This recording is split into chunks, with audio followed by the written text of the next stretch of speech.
Hello everyone, good morning. সবাই কেমন আছো? আশা করি অনেক ভালো আছো, আর আমরাও খুব ভালো আছি। আমার আরও একটি নতুন ব্লগে তোমাদের সবাইকে জানাই অনেক ভালোবাসা। আই হোপ আজকে ব্লগটিও তোমাদের ভালো লাগবে আর তোমরা আমার সাথে এন্ড পর্যন্ত থাকবে। বন্ধুরা, তোমাদেরকে সাথে নিয়েই এখন থেকে ব্লগটি শুরু করে দিলাম। আর আজকে হচ্ছে ওই মঙ্গলবার, আর ঘুরতে সময় এখন সকাল 8:30। বেশ কয়েকদিন হয়ে গেছে তোমাদের সঙ্গে ভিডিও শেয়ার করা হয় না, কিছু সমস্যার মধ্যে দিয়েও যাচ্ছিলাম। আর এখন আপাতত ভালো আছি। আর অনেক দিন আগে ভিডিও দিয়েছিলাম, প্রায় ওই 3 সপ্তাহ হয়ে গেছে। তো এখন আবারও এসেছি তোমাদের সঙ্গে আমার নিউ ব্লগ শেয়ার করার জন্য। মানে 3 সপ্তাহ পরের যে আমি ব্লগটা করেছিলাম বা তার আগে যেগুলো করে রেখেছিলাম সেগুলোই তোমাদের সঙ্গে শেয়ার করছি। তো বাড়িতে ঠাকুর উঠেছিল, সরস্বতী ঠাকুর। তো সে কারণেই বাড়ির অনেক কাজ ছিল। আর আমাদের বাড়িতে জানালাগুলো দেখছো, এগুলোতে কালার করা হয়েছিল। তো আগে একটা ভিডিওতে বলেছিলাম যে এগুলো কালার করা হচ্ছে, সে কারণে আমার এই যে ইনডোর প্ল্যান্টগুলো সব কটা খুলে দিয়ে রাখা হয়েছিল। কয়েকদিন রং হওয়ার জন্য এগুলোকে ঠিক মতো সাজানো যাচ্ছিল না, আর রঙগুলো প্রায় শুকনো হয়ে গেছে। সে কারণেই যে যার জায়গায় সেটা ভালো করে গুছিয়ে রেখে দিলাম, যাতে দেখতে ভালো লাগে। আর আমার এই কাজগুলো ছাড়া কিন্তু আমার বাড়ির সৌন্দর্য নেই বললেই চলে, যেটা অনেক দিদিভাই এবং আমার অনেক বন্ধুরা কিন্তু কমেন্ট করে জানিয়েছো যে তোমার বাড়িটা খুবই সুন্দর, আর অনেকেই আমার বাড়ি দেখতে চাও। আমি কিন্তু সেভাবে এখনো আমার বাড়ির কোনো ট্যুর তোমাদের সঙ্গে শেয়ার করি না, অবশ্যই শেয়ার করব। আর আজকে এখন আমি কিন্তু আমার যে ইনডোর প্ল্যান্টগুলো বা যে ডিআইওয়াইগুলো আমি বানিয়েছিলাম সেগুলোকে কিন্তু আমি যেখানে যেখানে রাখার সেখানেই সুন্দর করে গুছিয়ে রেখে দিচ্ছি। অনেকটাই রং এনেছিল ওপরতলায় দেবে বলে, পুরোটাই কিন্তু হিসেবে ভুল হয়েছে, সে কারণে রং অনেকটাই বেশি হয়েছিল। তাই ভাবলো যে নিচের তলায় জানালাগুলোতেও দিয়ে দিই, তাতে দেখতেও ভালো লাগবে। যদিও বা বাড়িটা সেভাবে মেরামত করা হয় না, দেওয়ালগুলো খসে পড়ছে, আর এটা মেরামত করতে গেলে অনেক টাকার বিষয়। তো তাই সেভাবে কিন্তু বাড়ির প্রতি নজর দেয় না। মোটামুটি রংটা বেশি হয়েছিল বলেই ওই যে একটু গ্রিলটাতেই লাগিয়ে দিয়েছি, যাতে গ্রিলগুলো না নষ্ট হয়, সে কারণেই। বাড়ির গ্রিলে যেহেতু রং হচ্ছে এবং ঝাড়া মোছা সবই একসঙ্গে করা হচ্ছে, সেভাবে আগে কোনো ভিডিও করা হয় না। বেশ 2-3 দিন ধরে যে ভিডিওগুলো করেছিলাম সেগুলোকেই একসঙ্গে জোড়া লাগিয়ে তোমাদের সঙ্গে একটা ভিডিওতে শেয়ার করছি। আই হোপ আজকের ব্লগটিও তোমাদের ভালো লাগবে, আর তোমরা আমার সাথে এন্ড পর্যন্ত থাকবে। আর এই যে প্যান্ডেলটা কিছুটা কমপ্লিট হয়ে গেছে। ওরা 2 দিন ধরে প্যান্ডেলটা করেছে। ওরা বলতে আমার ভাইপো এবং ভাগনা, ওরা সবাই মিলে কিন্তু প্যান্ডেলটা করেছে, খুব সুন্দর করেছে। যদিও বা আমার হাজব্যান্ড এই প্যান্ডেলের প্রতি কিছুই জানে না, কারণ ও প্যান্ডেলের কোনো জ্ঞান ঠিকমতো জানে না। যদি জানে সেটা আমি একটু ওদেরকে বলেছিলাম যে আমার বাড়ির মধ্যে করো, বাইরে করার দরকার নেই, কারণ মরশুম ভালো নেই। যদিও বা ঝড় জল বৃষ্টি হলেও হতে পারে, তো সে কারণে বলেছি বাড়ির মধ্যেই করতে।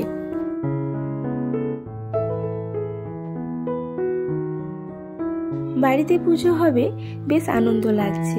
শুধু আনন্দ না, কাজের কিন্তু গতিটাও বেড়েছে, আর কাজও খুব বেড়েছে, সে কারণে গতিটা খুব সুন্দরভাবে বেড়ে গেছে। সারা দিন এভাবেই কিন্তু ক্লিনিং এর মধ্যে দিয়েই যাচ্ছে। আর ভিডিও তো করতে গেলে সময়টা অনেকটাই লাগে, তো সেভাবে কিন্তু ভিডিও করি না, মোটামুটি যতটা করা ততটাই করেছি।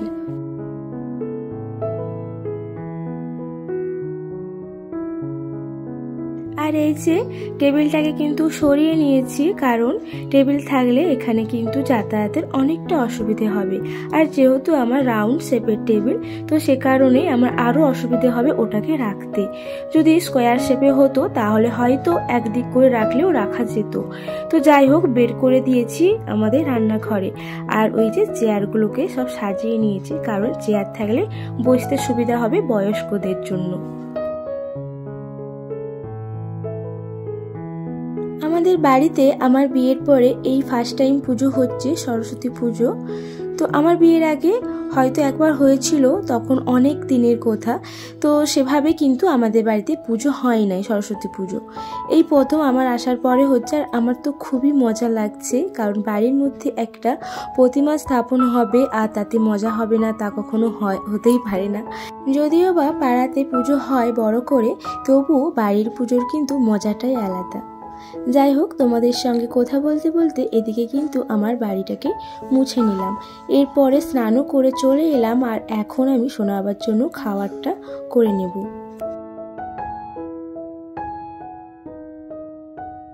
কালকে দুধ সন্ধেবেলা সোনা বাবাকে খাওয়ানো হয় না, কারণ একটু সর্দি সর্দি ভাব হচ্ছিল, সে কারণেই। তো কালকেরটা আর আজকেরটা দুটো একসঙ্গে বসে নিয়েছি গরম করতে। কালকেরটাকে ছানা কাটিয়ে নেব, ছানা করে পনির করে নেব। পনির করলে তবুও খেতে চায়, মানে কোনো খাবারে তরকারিতে দিলে ছানা এমনিভাবে কেউ খেতে চায় না, তো সে কারণেই। জানো তো, আমাদের আগে কিন্তু সেভাবে গ্যাসে রান্না হতো না, প্রায় উনুনেই হতো। আমার আগের ভিডিও যারা দেখেছো তারা অবশ্যই জানবে। তো উনুনে রান্না হতো কেন এবং গ্যাসে এখন কেন রান্না হয় সেটা অনেক কারণ তো আগে আমি বলেছি। তো যাই হোক, এইখানে কিন্তু আমার প্ল্যান্টারগুলো রেখে খুবই ভুল হয়েছে। এই যে ওভেনের যে তাপ, মানে গ্যাসের যে তাপ বেরোয় রান্না করি, তাতে কিন্তু এই গাছগুলো খুব মানে কষ্ট পায়, গরমে ঝলসে যায়। তো কিছু গাছ আমার নষ্টও হয়েছে, তো এদেরকে আমি ট্রান্সফার করে দেব, চেষ্টা আছে অন্য কোনো জায়গায়। যদিও বা দেখতে ভালো লাগে, কিন্তু ভালো লাগলে তো হবে না, এদের আবার ভালো লাগে না। এদের যদি কষ্ট হয় তাতে কিন্তু এরা বাঁচবে না, তো সে কারণেই এদেরকে সরিয়ে নেব। গ্যাসে রান্না হয়, অ্যাডজাস্ট ফ্যান নেই এবং কোনো কিচেন চিমনি নেই, সে কারণে বেশ তেলচিটে পড়ে। আর রোজ তেলচিটে পড়ার কারণেই আমি রোজ কিন্তু এই যে কন্টেনারগুলোকে ক্লিন করি, এবং আমার গ্যাসের সেলফ আরও বিভিন্ন বাসনকোসন আমাকে রোজ কিন্তু ক্লিনিংয়ের মধ্যে রাখতে হয়, কারণ এত তেল চিটচিটে হয়ে যায়, হাত দিতেই কেমন লাগে, আর ব্যবহার তো দূরের কথা, তখন সত্যি খারাপ লাগে। সে কারণে প্রতিদিন এই কাজগুলো আমাকে কন্টিনিউ করতে হয়।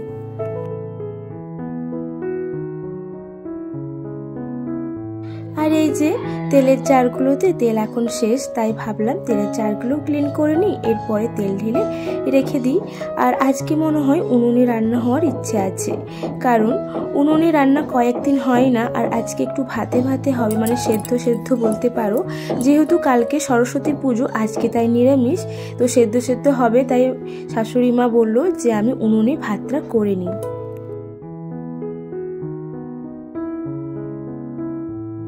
সোনা বাবার খাবারটাও বানিয়ে নিলাম, আর এই যে রেডি করে নিয়েছি, এখন ওকে খাইয়ে নেব। এখন বানিয়েছি সামাই, ও সামাই খেতে বেশ ভালোবাসে, তাই সব দিন না দিলেও মাঝে মধ্যে ওকে সামাইটা দিয়ে থাকি। জানি সামাইয়ে গ্যাস হয়, অনেকেই বলে গ্যাস্ট্রিক প্রবলেম হতেই পারে, না হওয়ার কোনো কারণই নেই। তো যাই হোক, এখন এই যে ওকে খাইয়ে নেব। আর কালকে যেহেতু পুজো, সে কারণে পুজোর যে সামগ্রিকগুলো দরকার সেগুলো এখন কিন্তু জোগাড় যন্ত্র চলছে। পুজোতে যা যা পাতা লাগে সেগুলো সব এই যে আমার ভাইপো এবং ভাগনা এরা সবাই জোগাড় করে এনেছে। তো জোগাড় করে এনে এগুলো এরা সব কিছু ঠিকঠাক করছে, যেমন বেলপাতা, আম পাতা এবং আরও বিভিন্ন বটপাতা, আশুত পাতা যা লাগে সেগুলো সব নিয়ে এসে ওরা সব সেগুলো রেডি করছে। আর আমি এদিকে আমার রান্নার জোগাড়টা করে নিয়েছি। রান্নাতে বললাম আজকে সেদ্ধ সেদ্ধই হবে, তো সে কারণেই আলু কেটেছি, আলু সেদ্ধ এবং বেগুন, টমেটোর, আর এদিকে শিমগুলো গোছা করে নিয়ে বেঁধে নিয়েছি, যাতে শিমগুলো ছেড়ে না যায় আর ভাতের মধ্যে খুঁজতে অসুবিধে না হয়। যেহেতু সেদ্ধ সেদ্ধ সব কিছুটাই হবে, সে কারণে একটু মাখানোর জন্য ডাল করব, মুগের ডাল। আর এই যে আমার সুন্দরী বড়ি, এবছর বড়ি দিয়েছি বেশ মোটামুটি, আগের বছরের মতো সেভাবে তো দেওয়া হয় না, এবছর মোটামুটি 2.5 কিলো ডালের দেওয়া হয়েছে। আগের বছর 5.5 কেজি ডালের বড়ি দেওয়া হয়েছিল, সেটা ভাবলে এখন সত্যি কেমন লাগে, কারণ এবছর দেওয়া হয় না রোদের কারণে, রোদটা সেভাবে বেরোয় না এবং প্রায় নিম্নচাপই হয়েছে, সে কারণেই। তো যাই হোক, এদিকে কিন্তু বিকেল বেলা ঝাড় লাগিয়ে নিচ্ছি আর মিনিচারও জেলে দিয়েছে, আরও টুকিটাকি লাইট দেবে বলেছে, তো সেটা ওরা জানে ওরা কি করবে। আমি এখন আমার কাজগুলো কমপ্লিট করে নিচ্ছি। আর এই যে ডাফেনভিকের গাছ আমার একটাই ছিল, আর একখানা আমার ননদিনী এনেছে ওদের ওখান দিয়ে। তো টবটা বাড়িতে কেনা ছিল বলে একটাতে লাগিয়ে নিয়েছি। ইচ্ছে ছিল আমার হচ্ছে রাবার প্ল্যান্ট গাছ লাগানোর। রাবার প্ল্যান্ট গাছ এনেছিলাম, ডাল ভেঙে জানি লাগালে হয়, কিন্তু আমার হয় না, কেউ হয়তো নাড়িয়ে দিয়েছে সে কারণে। তো না হয় এই যে এখন ডাফেনভিকাই লাগিয়েছি, আর এটা আমি রেখে দেবো আর যে প্যান্ডেলের দুদিকে, দেখতে ভালো লাগবে সে কারণে। আমাদের প্রত্যেক মানুষের জীবনে কোনো না কোনো দিক দিয়ে হ্যাপিনেস এবং আমাদের ব্যাডনেস দুটোই থাকে। আমরা কিন্তু সবটা প্রকাশ করি না সবাইয়ের সামনে, আর যদি চাই আমরা কিন্তু প্রকাশ আবার করেও দিই। তো তার থেকে ভালো সবাইয়ের সামনে সবটা না প্রকাশ করাই ভালো। হ্যাপিনেস দেখিয়ে জীবনটাকে আরও ভালোভাবে হ্যাপি করাই ভালো। যত দুঃখ করবে, যত কষ্ট পাবে, ততই কিন্তু কষ্টর সীমা কখনোই শেষ হবে না। তার থেকে ভালো কষ্টকে চেপে রেখে হাসির মধ্যে থাকো। আমি সেটাই সবসময় বলি, এবং আমি আমার ভিডিওয়ে সবসময় মোটিভেশনাল কথা তোমাদেরকে বলে থাকি, কারণ সবাই ভালো থাকলেই কিন্তু আমারও ভালো লাগবে, যেহেতু তোমরা আমার পরিবার। তো বন্ধুরা, আমার কথাগুলো কিন্তু কেউ খারাপ নিও না। আর আমার এই ভিডিওটি তোমাদের কতটা ভালো লেগেছে তোমরা অবশ্যই কিন্তু জানিও। আমি কিন্তু 2-3 দিনের একসঙ্গে ক্লিপ নিয়েই ভিডিওটা বানিয়েছি, সেভাবে সময় পাই না, কারণ অনেক কিছু, সব কারণ কিন্তু বললে ভালো লাগে না, তোমাদেরও হয়তো ভালো লাগবে না, তাই বললাম না।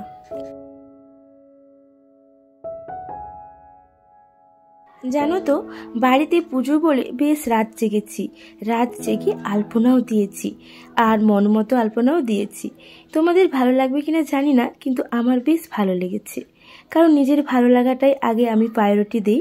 আমি অন্যের ভালো লাগাটা কখনোই দেখি না, কারণ প্রত্যেক মানুষের মন কখনোই জয় করা যায় না।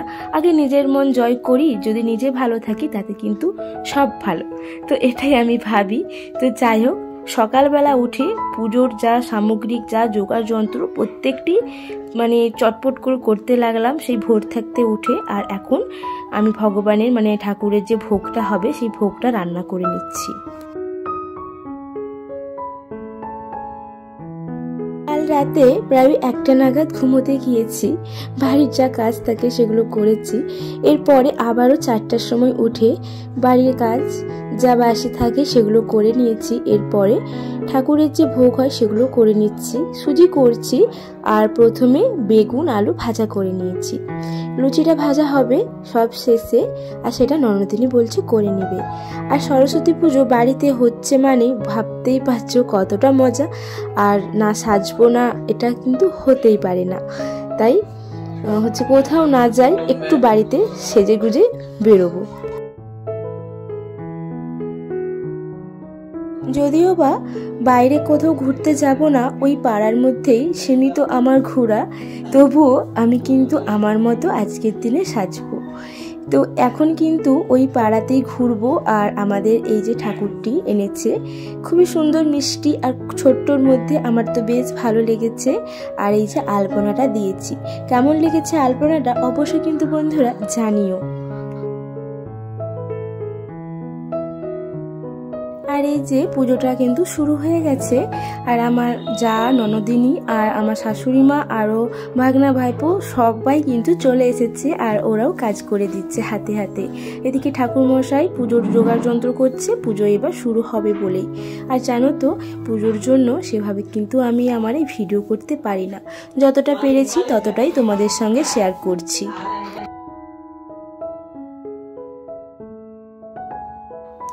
এখন কিন্তু পুজো শুরু হয়ে গেছে, আর অনেকেই চলে এসেছে অঞ্জলি দেওয়ার জন্য। আর জানো তো, আজকে সোনা আবার হাতে খড়িটাও দিয়ে দেব, কারণ ও পরের বছর স্কুলে যাবে। এই বছর ICDS-এ গেলেও পরের বছর নার্সারি 1-এ ভর্তি হবে। তো সে কারণে এবছরের কাজ এবছরই করে নিচ্ছি, যাতে পরের বছর কোনো অসুবিধে না হয়, ভালোভাবে পড়াশুনো করতে পারে। প্রত্যেক মা বাবাই চায় তাদের ছেলে মেয়ে ভালো পড়াশুনো করুক, কিছু করুক এবং উন্নত করুক আর বড় হোক, এটাই চায়। তো আমিও সেটা চাই, সে কারণেই আমি আমার সোনা বাবাকে এবছরই হাতে খড়ি দিয়ে দেব।